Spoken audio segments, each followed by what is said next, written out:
Hi, ഇത് ഷാനൂസിന് cake വാങ്ങിച്ചതാണ്. 199 199 cake. പിന്നെ അതുപോലെ 35 ബർഗർ അവന് പാർസൽ വാങ്ങിച്ചിട്ടാ. അവൻ കൂടെ ഇല്ല, സ്കൂളിൽ പോയതാണ്. അപ്പോൾ അവൻ വീട്ടിലെത്തുമ്പോൾ അവനത് സർപ്രൈസ് ആവും. ഐസ്ക്രീം വാങ്ങിച്ചില്ല. കേക്കിൽ ജസ്റ്റ് അവൻ്റെ നെയിമൊന്ന് എഴുതി ഹാപ്പി ബർത്ത്ഡേ ഷാൻ.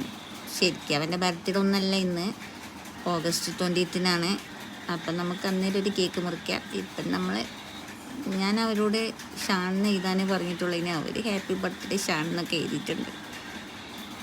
അങ്ങനെ അതൊക്കെ ബില്ല് ചെയ്തതിന് ശേഷം ഞങ്ങൾ ഫുഡ് കഴിക്കാൻ പോയി. നവാമീസിലേക്ക് കേട്ടോ. ഇതിൻ്റെ നേരെ ഓപ്പോസിറ്റാണ്. അവിടെ പോയിരുന്നു ചട്ടിച്ചോറ് കഴിച്ചു. അവിടെ ചട്ടിച്ചോറ്, പൊതിച്ചോറ്, പൊറോട്ട, ബിരിയാണി എല്ലാ ഐറ്റംസും ഉണ്ട് കേട്ടോ. അപ്പോൾ ചട്ടിച്ചോറ് നല്ല ടേസ്റ്റ് ഉണ്ടായിരുന്നു.